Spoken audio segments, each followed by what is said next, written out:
Yes, I'm Wiseman Nkuhlu. I'm a chartered accountant.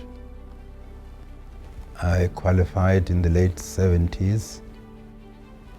I have served the profession in a number of positions, including membership of the SAICA Council, president of SAICA, and serving on a number of boards.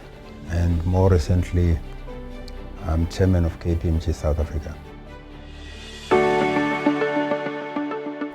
I think in my younger days, when I was really young, I just wanted to be to work on the farm and work with my parents and be very successful as a farmer. That was what my ambitions were.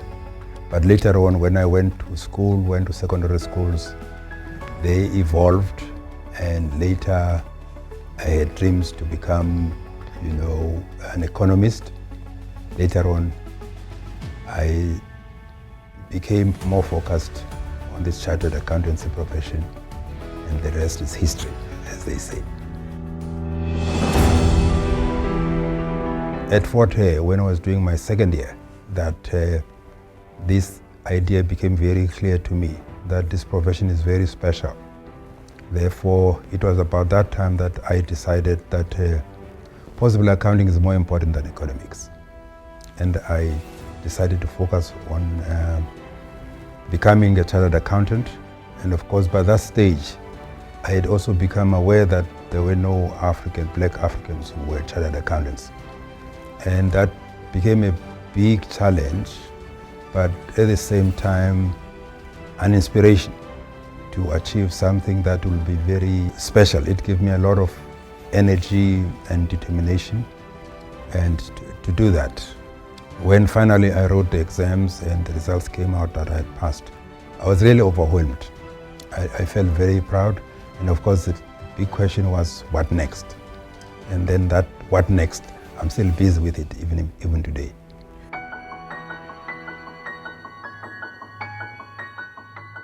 Yes, the question of creating a conducive environment, I saw that as our responsibility as the first generation of African chartered accountants. The first step was for me to teach at the university and also establish a training office where I can also train aspiring chartered accountants. But in addition to that, we had to think of how to influence the broader environment. It is on that context then that in the 80s, under the leadership of Jeff Van Rooyen, ABASA was established. I became very active in ABASA, advocating for black clerks to be taken and be given appropriate nurturing and support to succeed. Later on, of course, post 1994, when I could influence SAICA, Southern Institute of Chartered Accountants, I agreed to join the board of SAICA, and in 1998 I became president. And in that role, my major call was for SAICA to adopt as one of the strategic imperatives the question of expanding the number of blacks in the profession. Those initiatives led to the establishment of Tutuka. We gave support to more and more, to greater numbers of African students, both male and female. And it took time for the numbers to grow, but I'm very proud of the numbers now, that the numbers have actually increased very significantly. And of course, we are not yet there. This is a journey, but I'm very satisfied that we've had an impact, a good start, but we have to continue on this journey. My advice, is that the most important thing that you should learn to become a successful professional is to learn to lead yourself. If you are really going to be able to be a good leader, leading other people, that is the first principle in my view, is that you say, if you said Wiseman, this is how I behave. Or Wiseman, this is the goal that I'm going to achieve this year. I will not finish this audit without getting an answer to this question. You discipline yourself. If you have set that as a goal, that I will not sign these accounts until this question has been answered, you have the courage to say, this is the commitment I've made to myself. I'll not give up until I've achieved this. Before you can talk about integrity outside, you must learn integrity to yourself, keeping what you promise yourself and that you make yourself. Now, I believe that that's very important. And then it leads naturally to when you engage with other people to say, you've given me this assignment to do this work because you believe I'm a chartered accountant. I have these qualifications and I have a duty to do this work in compliance with these standards that are expected of me. You cannot have that discipline inculcated, ingrained in you without first having learned to lead yourself, to really keep commitments that you make to yourself. So I would say that young professionals should keep on working on that, because these things of later people landing up not being able to meet the high standards that are expected of them, especially issues of integrity and excellence, is when the foundation was never there. And further, to never cease to appreciate the privilege that you have as a professional. You are given these opportunities by society. You are entrusted to do big jobs. Chief executive companies rely on you to tell them that you have looked at their financial statements. This is the balance sheet that you produce. That trust by society, you must always be conscious of that. And your standing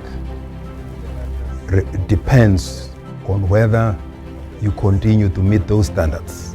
The day you fail to meet those standards, you lose that trust. You have lost your respect as a professional, and no one wants to learn there. There's nothing more important than that, than having a loving, caring family where you can open up and you can be vulnerable to them.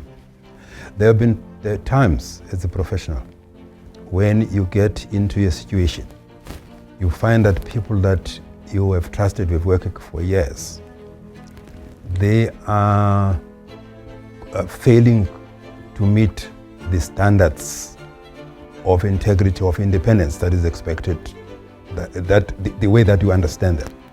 You find that they are using legal or technical explanations as to why what they want to do is correct, whereas on your side you believe that is not correct.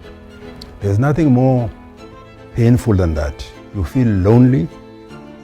I mean, as a professional, if you really true your principles and values, those times will come when you are sitting with people that are high achievers who are senior than you, and you find that you've got difference because of the principles and the values that you have embedded in your conscience. When you are in that situation, where do you go? You know, sometimes the burden is too much for you not to share with somebody. So I cannot stress enough the importance of a family. When you decide to get married and have children, you are making a commitment to yourself to look after them and to love them and care for them. And you cannot claim to have integrity if you cannot keep that promise, that undertaking. How can you go out and tell companies, teach them about integrity and honesty, if one of the most important personal promises that you have made between yourself and the person you marry and the children that you bring on earth, and there's no integrity there? So for me, you cannot be a full flat, trustworthy professional if you are not able to maintain a relationship of integrity with your own family. So really, as I say, I've been through both good times and also very challenging times when I had to fall back on the family for support. For me, the most precious thing was having the clarity and strong determination to do the right thing when I qualified. I could have gone to one of the big companies to get a good job. But for me to say, the first thing I must do, I must really create space and give support to others to achieve what I've achieved. For me, that remains very satisfying. There's nothing even today that gives me more pleasure and a sense of contentment when I come across people that some I know, some I don't know, but say, thank you for being our role model. Thank you for giving us the way and really being an inspiration to us. So for me, those are things that I have no price.